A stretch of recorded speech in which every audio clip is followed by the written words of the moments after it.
This is a evening pod. No beer, no coffee, just juice. And is it just me or is it impossible to not drink a box of juice in the one day that you buy it on?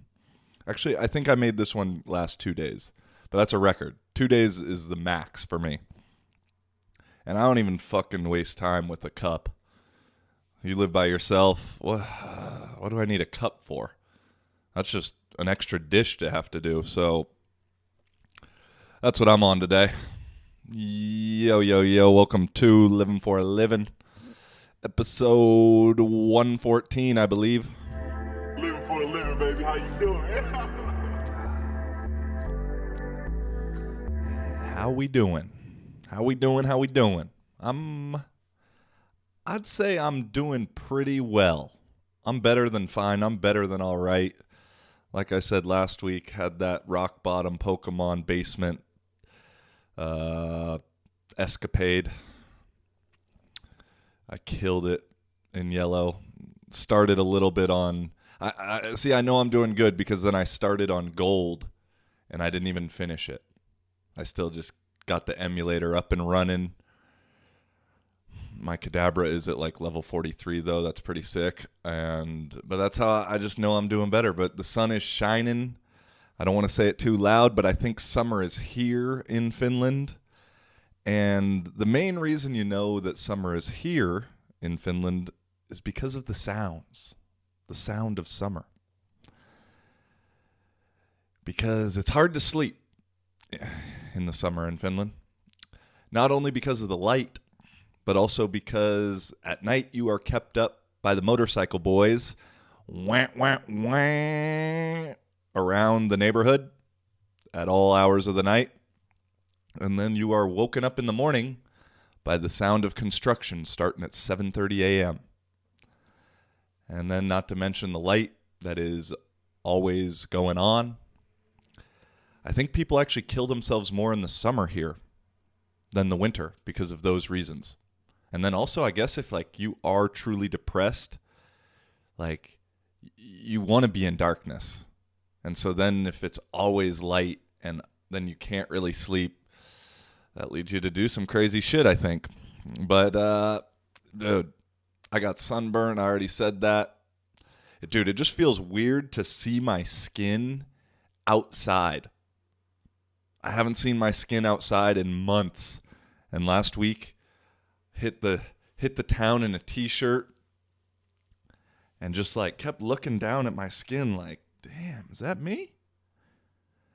And I gotta say, for as white as I am and the lack of sunlight that I've been seeing, I feel like your boy's kind of tan on the arms. Like, yeah. Stomach is a different, look at this. Stomach is a different story.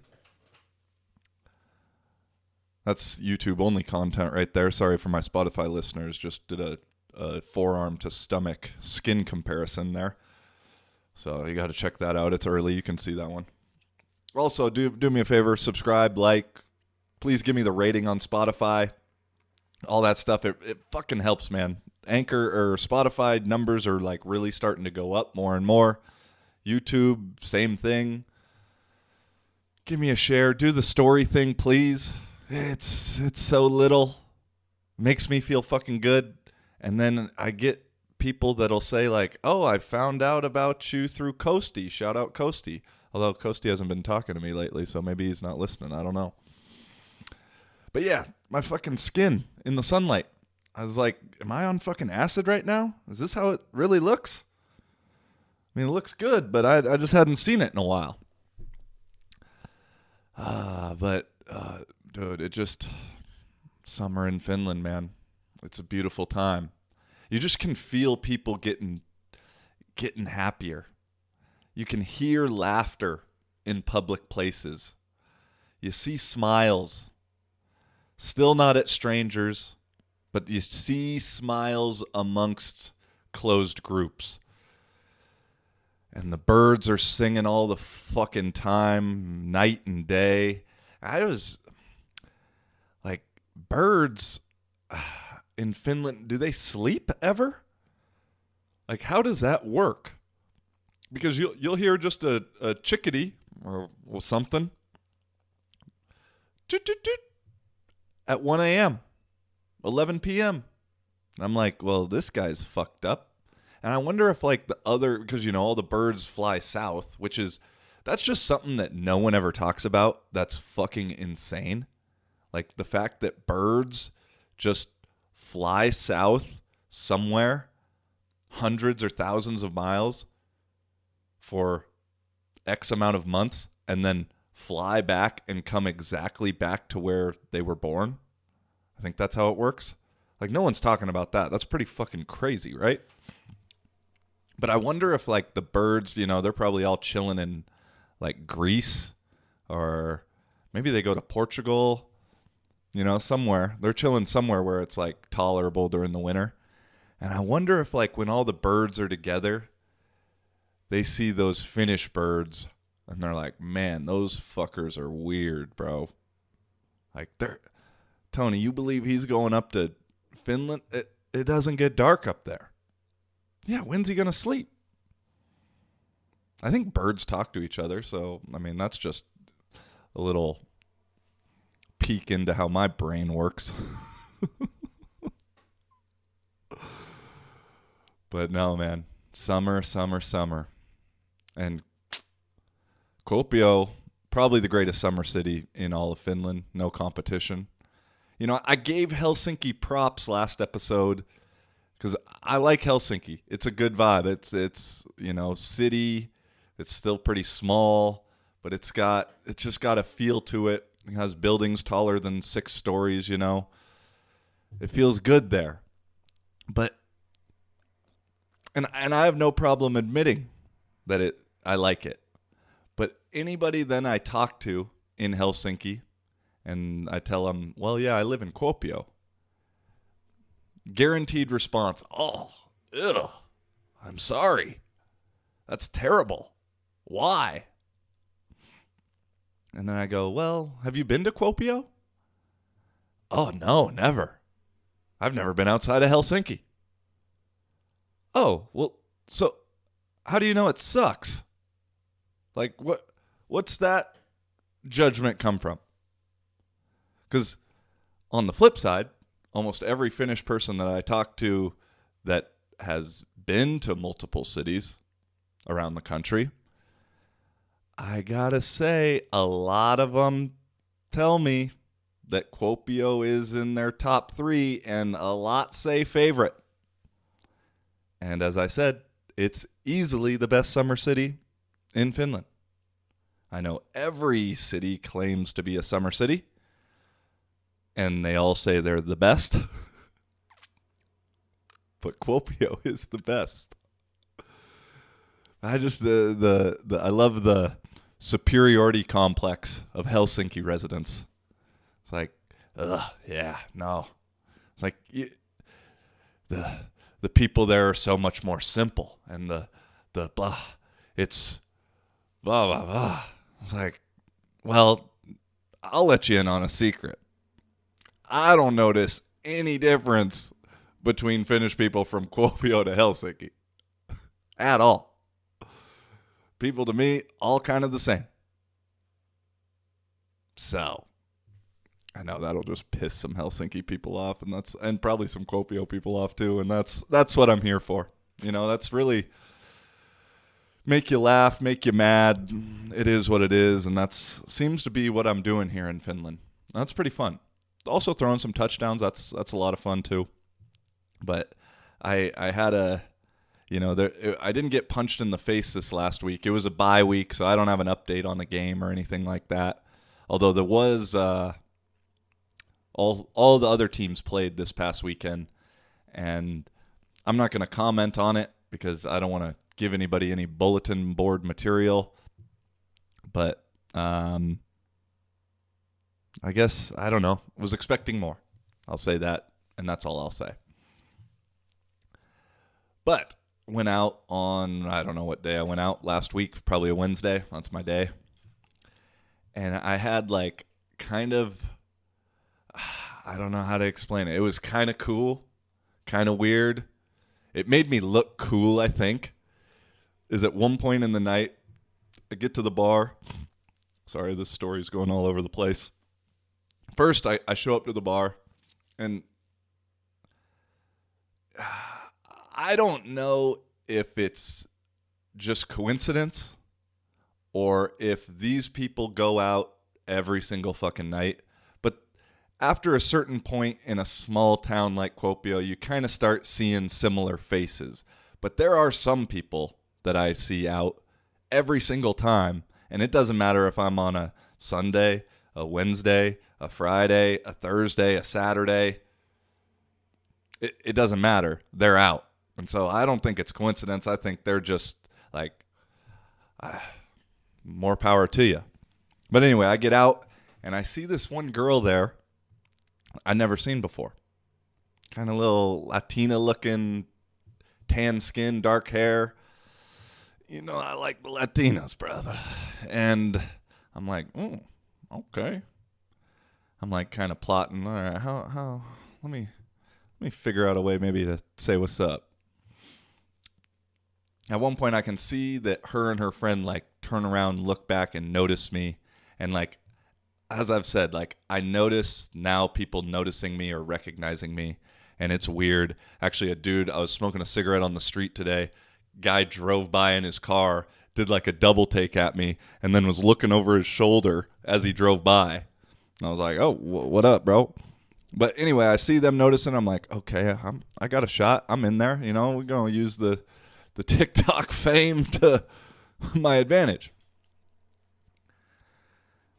Night goes on. Eventually, she walks up to me. And I go, all right, here we go. That was easy. She's like, yeah, so I just want to let you know that a lot of your TikToks are sexist and you're kind of misogynistic. And I was like, oh, well, that's not how I was fantasizing this going on. And then, like, she would at least kind of talk. We were having a little conversation, but her friend was just like anti-me to the maximum, which is all right. That's fair. I get it. I don't like everybody. I don't expect everybody to like me. It is what it is. But the funny thing kind of was like the friend who initially said something, she was just confused. I think she was young and confused because deep down she liked me. But she didn't know how to like figure these things out because whatever, I don't know, they'll always quote like 3 videos. If I let you hit on the first date, I won't date you. If the latest one is talking about how girls will wear revealing stuff with the overalls, and it's like, ladies, this is kind of fucking jokes. Like, don't take things so seriously. And so they're kind of giving me the interrogation, trying to explain yourself, and nah. Luckily, no punches were thrown. I'm grateful for that. And so I have no problem entertaining these conversations because at the very core, and I would love to change their minds, or at the end of it, them think, well, maybe I judge that guy. And there's normally in those conversations, I always get to one aha moment where I can see them being like, he has a point. And it's just kind of fun and entertaining. But then at a certain point, like 2 or 3 other girls kind of came up and joined the conversation. And so, as you can now visualize, I just have a group of girls surrounding me on the patio. And like, that's kind of dope, I guess. Like one of my buddies was like, bro, I just saw like 12 girls around you on Wednesday night. I was like, yeah, half of them liked me, half of them didn't. And so these other 3 came up and kind of listened to the conversation, like start laughing and said, you know, they're like, well, just so you know, I don't have any problem with you. I think you're funny. I don't take it so seriously like them. But the funniest part then is like these true feminists who are mad at me, who are interrogating me, explaining to me that I'm disrespectful to women and that I think less of them and blah, blah, blah, blah, blah. as soon as one of the other girls says, well, I kind of like him. I think he's funny. It doesn't offend me. I don't take it so seriously. As soon as that gets said, these feminist power to all women creatures turn so incredibly disrespectful to those girls. Well, you're fucking stupid. And yeah, you're just trying to fuck him. Like, get just crazily pointed arguments at these people. At these other girls, I should mention. Which, like, again, I was just being lectured by them on how I'm so disrespectful to women. And it's like, lady, I don't think you understand what you're doing right here. You know, I'm all for all these movements and blah, blah, blah. Just, I like consistency in whatever arguments being made. And so if you want to say power to all women and I support all women, da-de-da-de-da, great. Me too. But then you can't say that and then in your next sentence tell a girl that she's stupid because she then doesn't agree with you. But that's kind of the convoluted neoliberal simple mindset that is just plaguing most of the first world societies these days. I just love how people don't understand that they don't have to take everything so seriously on the internet. Like her friend that was really against me just kept saying, well, you say all Finnish people do this, and you say all the holidays are just an excuse to get drunk, but you're there with them getting drunk. You're no better than them. I'm like, I know. How do you think I'm figuring out this fucking information? I'm doing it with them. I'm not sitting there going, well, the fucking lowly Finnish, I'm so much better than everybody. That's just how you're interpreting it because probably at the core, you think you're better than a lot of people. And so then you're going to infer it that way, or you think you're much inferior than people. One of the two ways. It's a projection at one way, somehow. But she's just like, yeah, but you need to say that it's not all. I'm like, that doesn't make it funny, you dumb motherfucker. Like, what point do you get that this is like entertainment? This isn't the Discovery Channel. This isn't BBC. This is fucking TikTok and some stupid American guy talking about his life experience. That's all it is. We're not going to Channel 4 News. I'm not going on Ula, whatever the fuck that's called. This is just me spitting how I see it, calling it how I see it. So I don't need to do anything. I can just do whatever the fuck I want. Living for a living, baby. How you doing? So yeah, that one was just funny. And it's like, really, I enjoy it because even the people that quote unquote hate me, which they say that online, that's cool.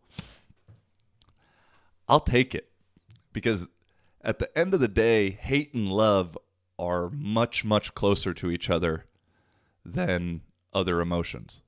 Because like if you think about it, or maybe this is just me, I tried to imagine, okay, who have I hated in my life? Like I try and never use that word because I find that if you truly think you hate someone, they have a specific and a major power over you, whether it be physical, but definitely mental. Because if you're wasting your time thinking about someone that you hate, they are controlling you. And then ultimately, you're going to become what you think. And so it's like this weird thing of like you become whatever you put your energy towards, whether that's positive or negative. But I started to think, all right, who have I hated in my life? And I can't think of too many people, to be honest. The one I can say, or I know that I've said this in conversation with people explaining my life story and all these things, is I've said there was maybe a 6-month or year period where I hated my dad. And I don't know if I really did, but that's how I've said that out loud before. And that was because after I transferred, or first I wanted to transfer from North Dakota, and I wanted to do it right after spring ball because I could see the writing on the wall. I knew what was going on. The coach ended up calling my dad and like pleading, giving him all this bullshit. And my dad being my dad thinking like, well, the coach wouldn't lie to me. And me telling him like, dude, you're fucking nobody to this coach. Like, you don't understand Division I athletics and how the game works. But he didn't, I think his ego didn't want to believe that. His ego liked the idea that this Division I coach was calling him to keep his son at school. And I get that now. But he hit me with like, well, I don't think you should leave. The only way you should leave is if you don't think you can beat the guy out. Basically saying, if you're a pussy, you should leave. So I stuck around, did the whole workout thing in the summer, and then a week before camp started, the fall depth chart came out. I was number 2. Other dude was number 1. It became obvious that the guy had lied to my dad. My dad called me and said, you got to get out of there. And I wanted to get out of there, so I was ready. The only reason I was really still there was because of him. And again, that was another great learning lesson in life because it was like, you got to make your own fucking choices in life. Granted, I was like 21, 22 at the time. I think people still at 40, some people prefer to get their life choices made by somebody else. They want the CDC. They want the government. They want their job. They want their wife. They want their mom. They want their dad. They want their brother, sister, whoever the fuck it may be, to tell them what to do. And then a lot of the times you end up doing that and then not liking it. And then that leads to resentment towards whoever told you to do what you did. And then, which was exactly what happened with me. And so I ended up trying to transfer. It didn't work out. I had to spend a semester back at home, working graveyard shift at Gold's Gym. Pretty much just hating my life at that point. Not knowing if I was going to be able to figure something else out because it wasn't like how it is today with the transfer portal. And if I would have left in spring, I could have easily found a place for me to play over the course of the 3-4 months. I couldn't find a place to play within a week before school starting.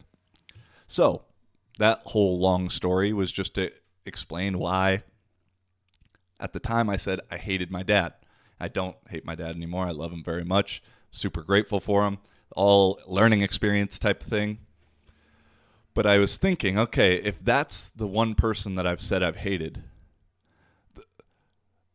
and I don't think I've hated anybody else, truly, like, whatever. It's like, there has to be some connection and some reasoning for that hate. And it's like, if a lot of people will say like, oh, I hate my ex. Well, it's like, well, at one point you probably said you loved your ex. I loved my dad. I loved my dad, but for that little time, I still loved him, but I was fucking pissed at him. And so it's like, you need to have the love, or it's like there has to be some desire of connection in order for you then to hate somebody. It's like the dude who passes me on the street, I could never hate him. I know nothing about him. I don't want to be his friend. I don't love him. I could never hate him. And I was talking with my buddy today at lunch about it, and he brought up the idea too that like the idea of hate then always tends to stem from, hate isn't a natural human emotion. It's not a primary emotion. It normally stems from the two primaries that are either fear or embarrassment. And those both kind of coincide in a way. And so a lot of the time, the hate is then a secondary thing. And so I was thinking to myself, all right, well, if I hated my dad, why? And I was like, well, I was definitely in those 6 months. I was fearful that I'd never play college football again. I was fearful that I was fucked up. I was embarrassed to be home. All of these things. And that's the same reason I could, like there might have been a moment in time where I said I hated the coach that was in Vasa. But it was that same thing. I was fearful for my future of playing football, and I was embarrassed that the dude had fooled me. And so when someone then says they hate someone for whatever reason, that's kind of the easy answer. Easy, they're the common one throughout the last, however, 4 or 5 years. People, how many times have you heard someone say, I hate Trump? And I get it. I've heard it. I've said it. No, I don't think I've said it. But a lot of people say it.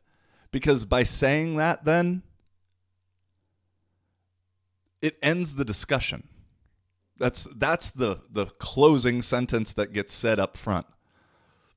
Because rather than someone saying, we put this fear and embarrassment kind of thing into play with Trump, people probably, first of all, that hate him are embarrassed that he's the representation of the American society, those kind of things, embarrassed that he says the thing he says, because it ultimately makes themselves look bad, because we're all pretty selfish creatures at the end of the day. Or then they're fearful that he's going to change some law, he's going to go to war, he's going to, whatever they said he was going to do that he never ended up fucking doing, and Hillary Clinton kind of ended up doing. But I digress. By just saying I hate him, there's really no conversation to be had after that. There's zero dialogue. Whereas if you say, well, I'm embarrassed because of him, because he makes me feel this way, and I'm fearful because of these things, and as an American citizen, and blah, blah, blah. It then leads, you could be talking to a Trump lover, and then they could say, well, yeah, I get that. I understand that. Or I get, but, have you thought about it from this way? This rare thing called a dialogue. And so I don't really know where exactly I was going with all of this. Kind of got right into it. But just basically, I guess, maybe I'm just talking to myself as I am. But when someone's a hater towards me for whatever I'm saying, I try and then think about it from this angle of like, well, maybe it if I say if you let me hit on our first meeting, I'll never date you, like it puts then some embarrassment in that person because they've done it and then they've gotten ghosted and then because that one hit a nerve in old feminist Finland. And so it's like, okay, maybe it's, that's a reason, or it's a fear of whatever. And so I don't know. I guess I'm trying to be more understanding of that stuff. And again, almost finding the good in it, because as I think I've said, like, the key to this growing is obviously people liking it, but also the key is for people to dislike it. Because if you think of anybody podcast wise that does well, they have a lot, and you think of the most popular podcaster, Joe Rogan, there are a lot of people that would say they hate Rogan, and so it's kind of a good thing.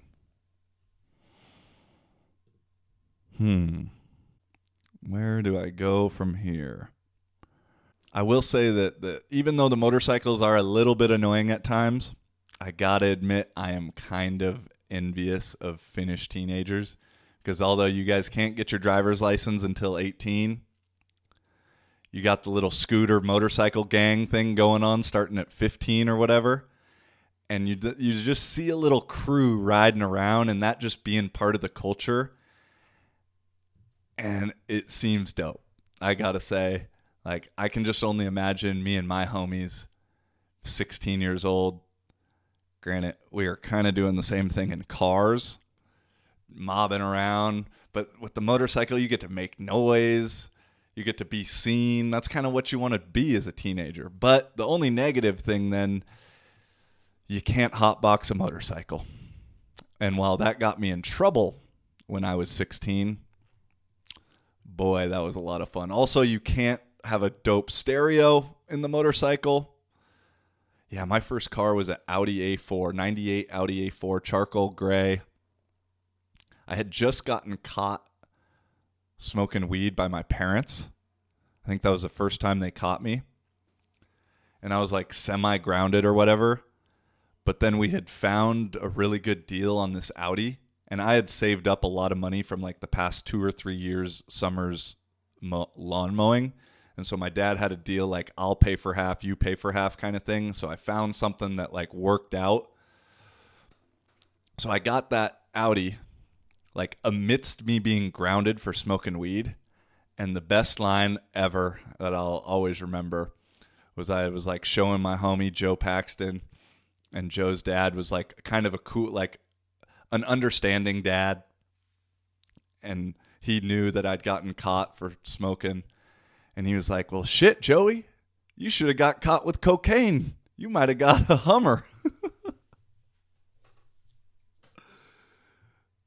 Did he say Hummer? I think he said Hummer. Yeah. Yeah, I think my cousin at the time had a Hummer. I've driven a Hummer H1. Those motherfuckers are huge.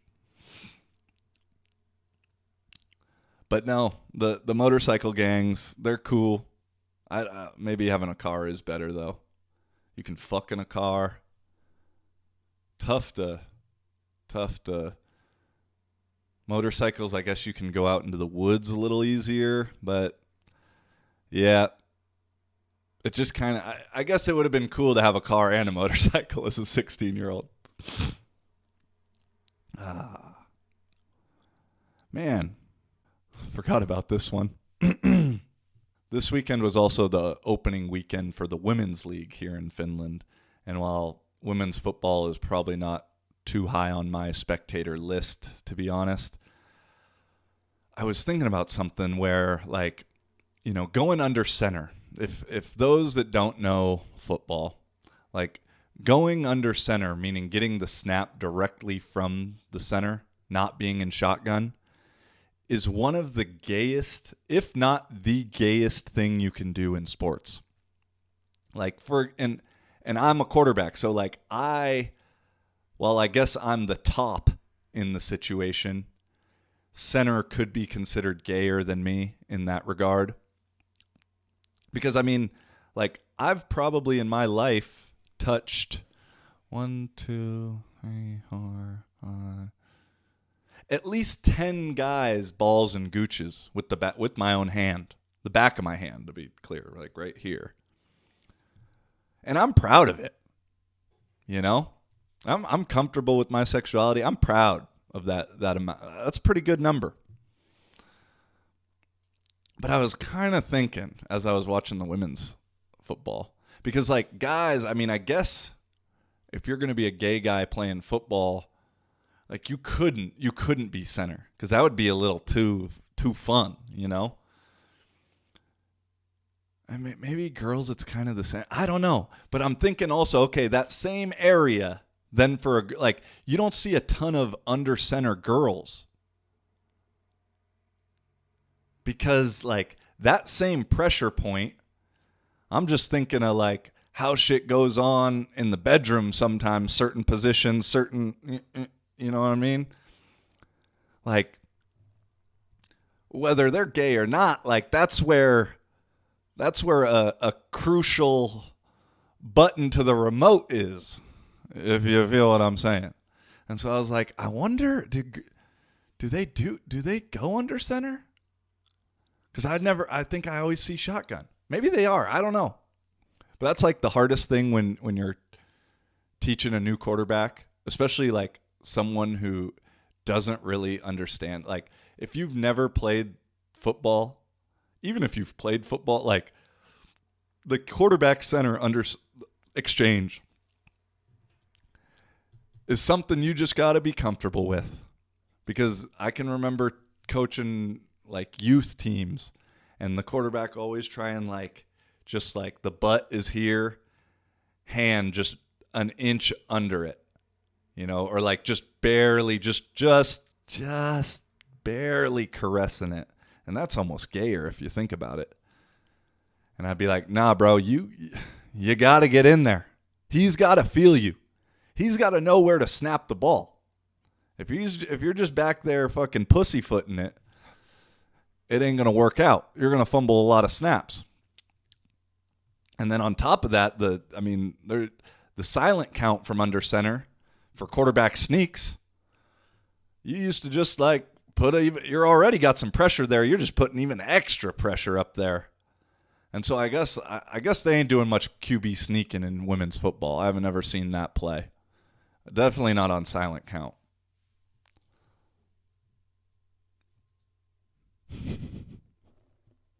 It's a short one today. Short one this week. I've been going extra long lately. Keep it short. Appreciate y'all for listening. That's my time. Check out the website. Shout out to my boy Erica making the purchase, as I kind of guilted you into doing that, although he wore his one t-shirt to absolute homelessness quality. I might have to buy that for the museum to put it in. But yeah, living for a living.live. Until next time, peace and much love. Holla.